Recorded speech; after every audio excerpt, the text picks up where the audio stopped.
नमः शिवाय। श्री शिव महापुराण 5वां अध्याय। चंचुला के प्रयत्न से पार्वती जी की आज्ञा पाकर तुम्बरु का विंध्य पर्वत पर शिव पुराण की कथा सुनाकर बिंदुक का पिशाच योनि से उद्धार करना तथा उन दोनों दंपति का शिव धाम में सुखी होना। शौनक जी बोले, हे महाभाग सूत जी, आप धन्य हैं, आपकी बुद्धि भगवान शिव में लगी हुई है। आपने कृपा पूर्वक यह शिव भक्ति को बढ़ाने वाली अद्भुत कथा हमें सुनाई। हे महामते, सद्गति प्राप्त करने के बाद वहां जाकर चंचुला ने क्या किया और उसके पति का क्या हुआ, यह सब वृतांत विस्तार से हमें बताइए। सूत जी बोले, हे शौनक, एक दिन परमानंद में निमग्न हुई चंचुला ने उमा देवी के पास जाकर प्रणाम किया और दोनों हाथ जोड़कर वह उनकी स्तुति करने लगी। चंचुला बोली, हे गिरिराज नंदिनी, हे स्कंद माता, मनुष्यों ने सदा आपकी सेवा की है। समस्त सुखों को देने वाली हे शंभु प्रिय, हे ब्रह्म स्वरूपिणी, आप विष्णु और ब्रह्मा आदि देवताओं द्वारा सेव्य हैं। आप ही सगुणा और निर्गुणा भी हैं तथा आप ही सूक्ष्म सच्चिदानंद स्वरूपिणी आद्या प्रकृति है। आप ही संसार की सृष्टि, पालन और संहार करने वाली हैं। हे तीनों गुणों का आश्रय आप ही हैं। ब्रह्मा, विष्णु और महेश्वर, इन तीनों देवताओं का आवास स्थान तथा उनकी उत्तम प्रतिष्ठा करने वाली पराशक्ति आप ही हैं। सूत जी बोले, हे शौनक, जिसे सद्गति प्राप्त हो चुकी थी वह चंचुला इस प्रकार महेश्वर पत्नी उमा की स्तुति करके फिर सिर झुकाए चुप हो गई। उसके नेत्रों में प्रेम के आंसू उमड़ आए थे। जब करुणा से भरी हुई शंकर प्रिया भक्त वत्सला पार्वती देवी चंचुला को संबोधित करके बड़े प्रेम से इस प्रकार कहने लगी। पार्वती बोली, हे सखी चंचुले, हे सुंदरी, मैं तुम्हारी की हुई इस स्तुति से बहुत प्रसन्न हूँ। बोलो, क्या वर मांगती हो? तुम्हारे लिए मुझे कुछ भी अदेय नहीं है। सूत जी बोले, पार्वती जी के इस प्रकार कहने पर चंचुला उन्हें प्रणाम करके दोनों हाथ जोड़कर नतमस्तक हो प्रेम पूर्वक पूछने लगी। चंचुला बोली, हे निष्पाप गिरिराज कुमारी, मेरे पति बिंदुक इस समय कहाँ है? उनकी कैसी गति हुई है यह मैं नहीं जानती। कल्याणमयी दीन वत्सले, मैं अपने उन पति देव से जिस प्रकार संयुक्त हो सकूं, कृपा करके वैसा ही उपाय कीजिए। हे महेश्वरी, हे महादेवी, मेरे पति एक क्षुद्र जातीय वैश्य के प्रति आसक्त थे और पाप में ही डूबे रहते थे। उनकी मृत्यु मुझसे पहले ही हो गई थी। वे न जाने किस गति को प्राप्त हुए हैं। सूत जी बोले, चंचुला का यह कथन सुनकर नीति वत्सला हिमालय पुत्री देवी पार्वती ने अत्यंत प्रेम पूर्वक उत्तर दिया। गिरिजा बोली, हे सुते, तुम्हारी बिंदुक नाम वाला पति बड़ा पापी था। उसका अंतःकरण बड़ा दूषित था। वैश्य का उपभोग करने वाला वह महामूढ़ मरने के बाद नरक में पड़ा। अगणित वर्षों तक नरक में नाना प्रकार के दुखों को भोगकर वह पापात्मा अपने शेष पापों को भोगने के लिए विंध्य पर्वत पर पिशाच हुआ है। इस समय वह पिशाच की अवस्था में ही है और नाना प्रकार के क्लेश उठा रहा है। वह दुष्ट वही वायु पीकर रहता है और सदा सब प्रकार के कष्ट सहता है। सूत जी बोले, हे शौनक, गौरी देवी की यह बात सुनकर उत्तम व्रत का पालन करने वाली वह चंचुला उस समय पति के महान दुखों से दुखी हो गई। फिर मन को स्थिर करके उस ब्राह्मण पत्नी ने व्यथित हृदय से महेश्वरी को प्रणाम करके पुनः पूछा। चंचुला बोली, हे महेश्वर, हे महादेवी, मुझ पर कृपा कीजिए। दूषित कर्म करने वाले मेरे उस दुष्ट पति को आप उद्धार कीजिए। हे देवी, कुत्सित बुद्धि वाले मेरे उस पापात्मा पति को किस उपाय से उत्तम गति प्राप्त हो सकती है, यह शीघ्र बताइए। नमस्कार है आपको नमस्कार है। सूत जी बोले, उसकी यह बात सुनकर भक्त वत्सला पार्वती जी अपनी सखी चंचुला से प्रसन्न होकर ऐसा कहने लगी। पार्वती जी बोली, तुम्हारे पति यदि शिव पुराण की पुण्यमयी उत्तम कथा सुने तो सारी दुर्गति को पार करके वह उत्तम गति का भागी हो सकता है।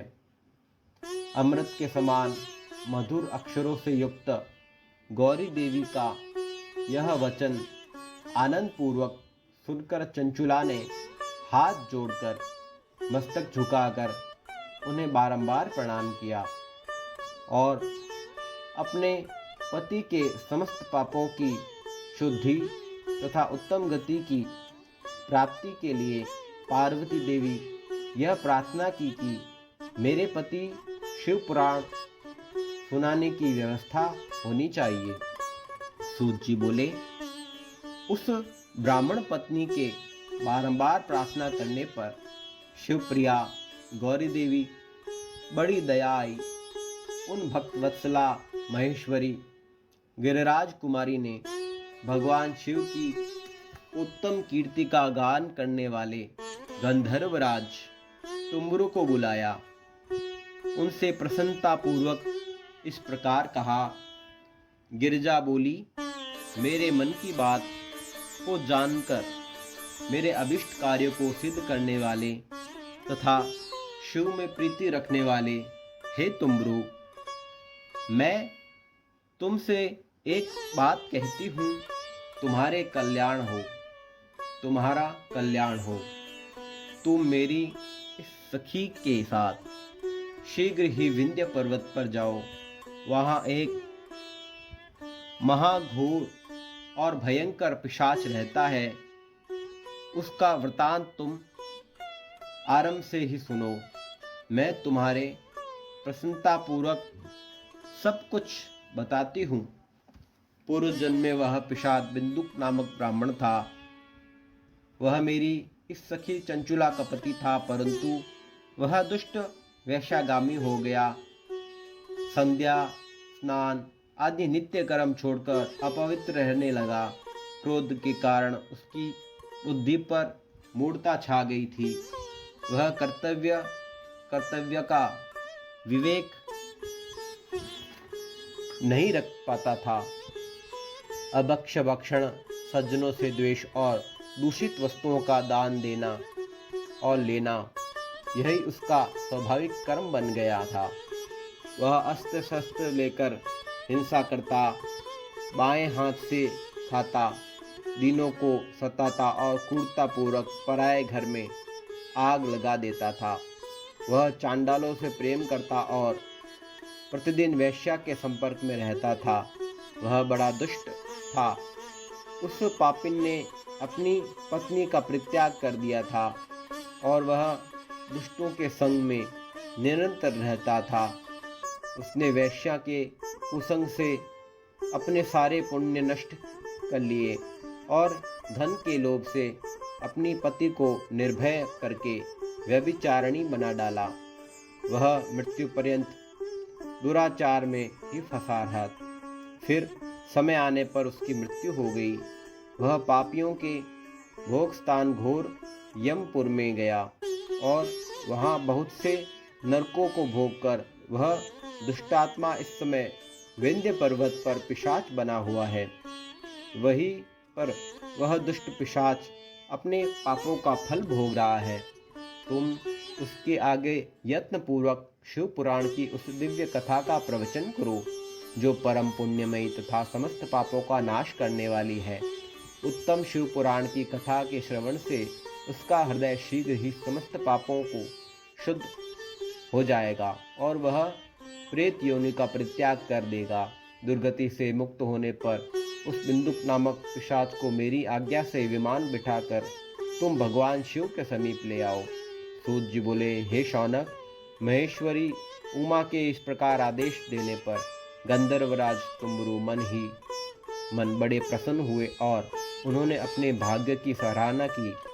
तत्पश्चात उस पिशाच की सती साध्वी पत्नी चंचुला के साथ विमान पर बैठकर नारद के प्रिय मित्र तुम्बरु वेग पूर्वक विंध्याचल पर्वत पर गए। जहाँ वह पिशाच रहता था वहाँ उन्होंने उस पिशाच को देखा। उसका शरीर विशाल था और उसकी ठोड़ी बहुत ही बड़ी थी। वह कभी हंसता, कभी रोता और कभी उछलता था। उसकी आकृति बड़ी विकराल थी। भगवान शिव की उत्तम कीर्ति का गान करने वाले महाबली तुम्बरु ने उस अत्यंत भयंकर पिशाच को बलपूर्वक पाशों द्वारा बांध लिया। तदंतर तुम्बरु ने शिव पुराण की कथा बांचने का निश्चय करके महोत्सव युक्त स्थान और मंडप आदि की रचना की। इतने में ही संपूर्ण लोकों में बड़े वेग से यह प्रचार हो गया कि देवी पार्वती जी की आज्ञा से एक पिशाच का उद्धार करने के लिए तुम्बरु जी इसी उद्देश्य से शिव पुराण की उत्तम कथा सुनाने के लिए विंध्य पर्वत पर गए हैं। तब तो उस कथा को सुनने के लाभों से बहुत से देवता और ऋषि भी शीघ्र ही वहां जा पहुंचे। आदर पूर्वक शिव पुराण सुनने के लिए आए हुए लोगों का उस पर्वत पर बड़ा अद्भुत और कल्याणकारी समाज जुट गया। तत्पश्चात तुम्बरु जी ने उस पिशाच को पाशों से बांधकर आसन पर बिठाया और हाथ में वीणा लेकर गौरीपति कथा का गान आरंभ किया। महात्म्य सहित पहली अर्थात प्रथम संहिता से लेकर 7वीं संहिता शिव पुराण की कथा का उन्होंने स्पष्ट वर्णन किया। 7 संहिता वाले शिव पुराण का आदर पूर्वक श्रवण करके वह सभी श्रोता पूर्णतः कृतार्थ हो गए। उस परम पुण्यमय शिव पुराण को सुनकर उस पिशाच ने अपने सारे पापों को धोकर उस पिशाच की शरीर को त्याग दिया। शीघ्र ही उसका रूप दिव्य हो गया। अंग क्रांति गौरवर्ण की हो गई। शरीर पर श्वेत वस्त्र तथा सब प्रकार के पुरुषोचित आभूषणों उसके अंगों को उद्भासित करने लगे। वह त्रिनेत्रधारी चंद्रशेखर रूप हो गया। इस प्रकार दिव्य देवधारी होकर श्रीमान बिंदुक अपनी भार्या चंचुला के साथ स्वयं भी पार्वती पति भगवान शिव के दिव्य चरित्र का गुणगान करने लगा। उसकी स्त्री को इस प्रकार दिव्य रूप से सुशोभित देखकर वह सभी देवता और ऋषि बड़े विस्मित हुए। उनका चित्त परमानंद से परिपूर्ण हो गया। भगवान महेश्वर का वह अद्भुत चरित्र सुनकर वे सभी श्रोता परम कृतार्थ हो प्रेम पूर्वक श्री शिव का यशोगान करते हुए अपने अपने धाम को चले गए। दिव्य रूपधारी श्रीमान बिंदुक भी सुंदर विमान पर अपनी प्रियतमा के साथ बैठकर सुखपूर्वक आकाश में स्थित हो परम शोभा पाने लगा। तदंतर महेश्वर के सुंदर एवं मनोहर गुणों का गान करता हुआ वह अपनी प्रियतमा तथा तुम्बरु के साथ शीघ्र ही शिवधाम में जा पहुंचा। वहां भगवान महेश्वर तथा पार्वती देवी ने प्रसन्नतापूर्वक बिंदु का बड़ा सत्कार किया और उसे अपना गण बना लिया। उसकी पत्नी चंचुला पार्वती जी सखी हो गई। उस घनीभूत ज्योति स्वरूप परमानंदमय सनातन धाम में अविचल निवास पाकर वे दोनों दंपति परम सुखी हो गए। यह उत्तम इतिहास मैंने आपको सुनाया, जो पापों का नाश करने वाला, उमा महेश्वर को आनंद देने वाला, अत्यंत पवित्र तथा उनमें भक्ति बढ़ाने वाला है। जो इस भक्ति पूर्वक सुनता है अथवा एकाग्रचित होकर इसका पाठ करता है, वह अनेक सांसारिक सुखों को भोगकर अंत में मुक्ति प्राप्त करता है। ओम नमः शिवाय। 5वां अध्याय संपूर्ण हुआ।